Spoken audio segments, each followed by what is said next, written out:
What's up, everyone? Welcome back to another edition of the Driving Professor.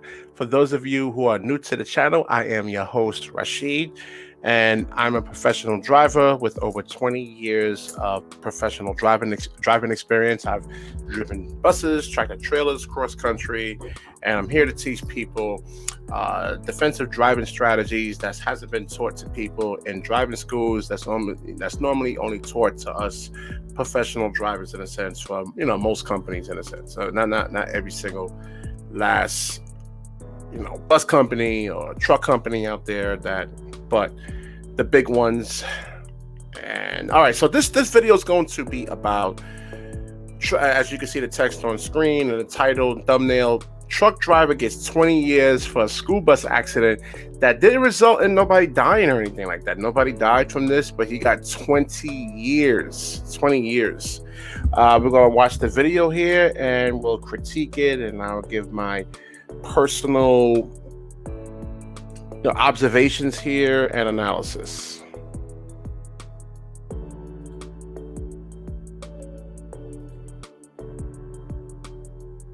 All right, let's play the video here. Sorry about that. All right, let's do this. Dramatic new video of the moments when a truck driver plowed into the back of a Bradford County school bus 2 years ago. That driver has now been sentenced, and parents of some of the injured students told the court how the crash changed their lives. That has to be the worst feeling I've ever had in my life. The truck driver, Shannon Ford, pleaded no contest to 4 counts of reckless driving with serious bodily injury and was sentenced to 20 years in prison. But at his sentence... Yeah, so when you actually plead no contest, that essentially is saying that you're actually guilty. Now, why did he actually plead that is beyond my comprehension. Hearing, he blamed the crash on Moe's Trucking, which owned the truck, saying the company didn't properly maintain the truck. Deputies say Ford's wife, Sherry, was naked in the cab of the truck at the time of the crash. Oh, Lord. All right, we actually know where this is going right now. And I can understand why the judge gave him 20 years, because you plead no contest, and essentially what you're actually saying is that you're guilty. You're guilty. Not that you're innocent. And then you go ahead and then you blame the trucking company. So why would you plead no contest then? That doesn't make any type of sense or anything like this. So you're not taking accountability right then and there. All right, let's continue watching this. And the wife was naked, so I can. Oh, Jesus, man. Channel 4's Nicole Snyder joining us in stark, Nicole, an emotional day in the courtroom. It definitely was. A few of the parents shared testimonies about how this crash has changed their lives and their children's futures. Some of their injuries preventing them from pursuing future goals and dreams. It was also the first time some family members saw their surveillance video inside that bus moments after the violent crash. We do want to warn you that some of this video is graphic.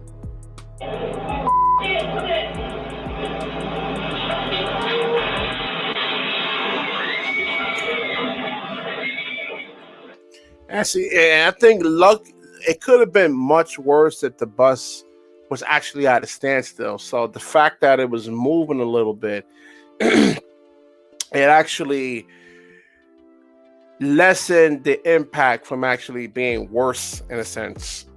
And I can understand why he, it's the same thing with an assault.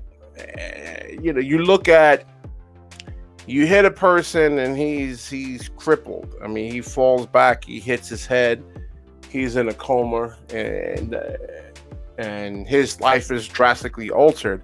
So instead of getting like 6 months to a year in prison, you would get almost like 7 years in prison. Like that would be aggravated assault charge. So I think probably this is how the judge was actually looking at it here.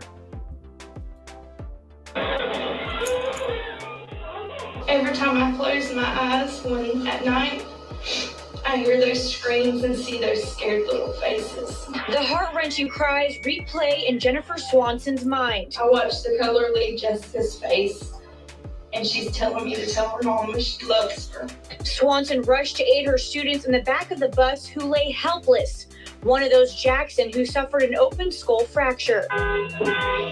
His mom couldn't hold back the tears, watching her son mangled and laying motionless on the seat. We almost lost our children that day. It wasn't just a bus accident. The pain remains heavy. Jackson's mom says he can no longer play football, and his dreams of joining the Marine Corps are now gone. The disturbing video is almost too much for Terrence Jamerson to take. He was the first on scene that day. It just took so much out of me. That's seeing it outside, but seeing the video.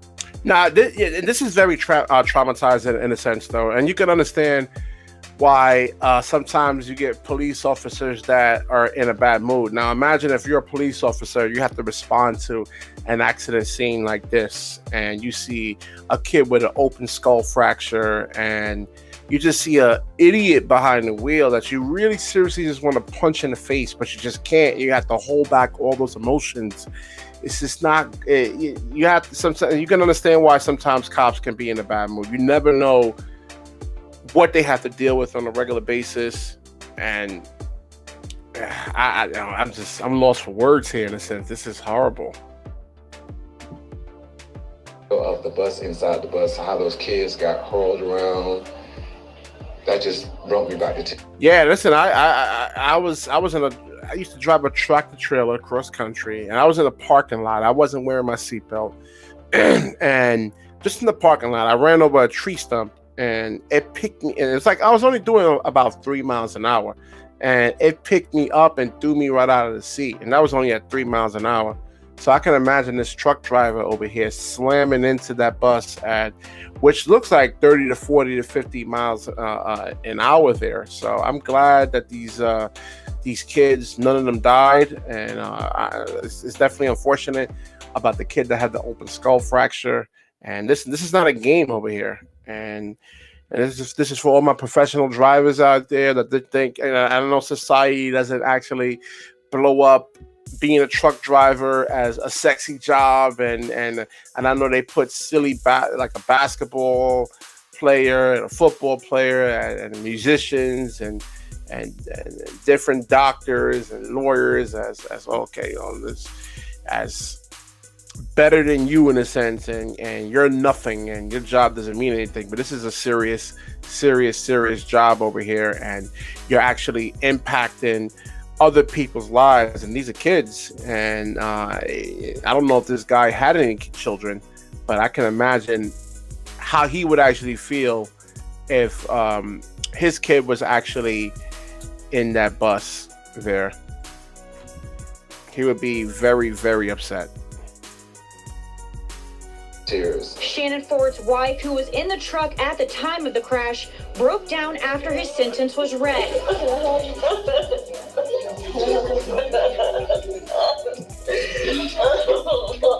The sheriff's office said she was naked in the truck that day. Today, she said she removed most of her clothes because it was hot inside the cab, and the crash tore her underwear off. The pain cuts deep. Is that what she said to the judge? She testified that in front of a jury? That she was... Oh, my Lord. Oh, my gosh.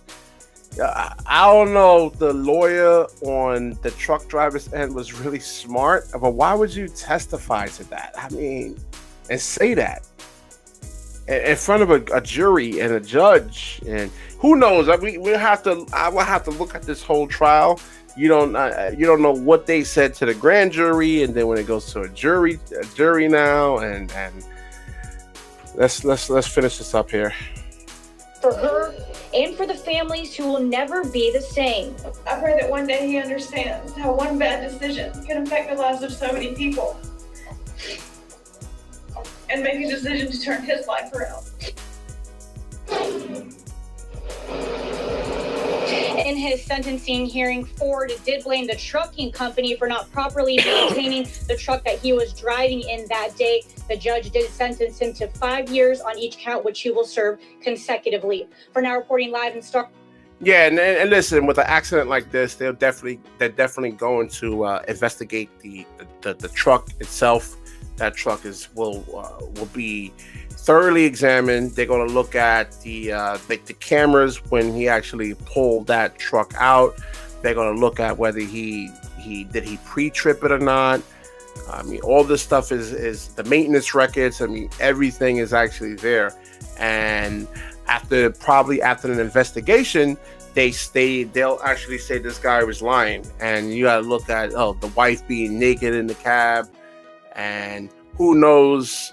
It looks like it was an over-the-road truck. So from what I remember, she probably had no authorization actually being in there.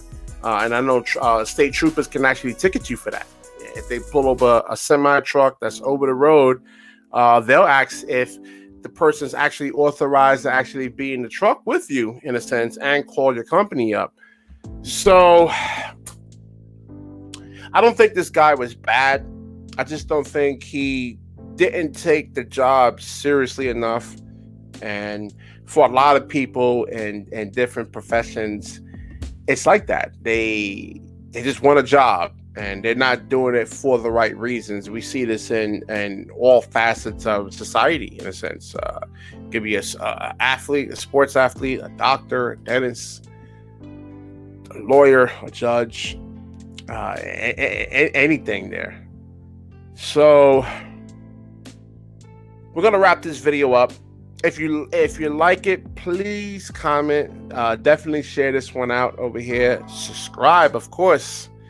And I think I said share it. I like to use that signature share it exclamation there. All right, so definitely subscribe and share it out. Peace.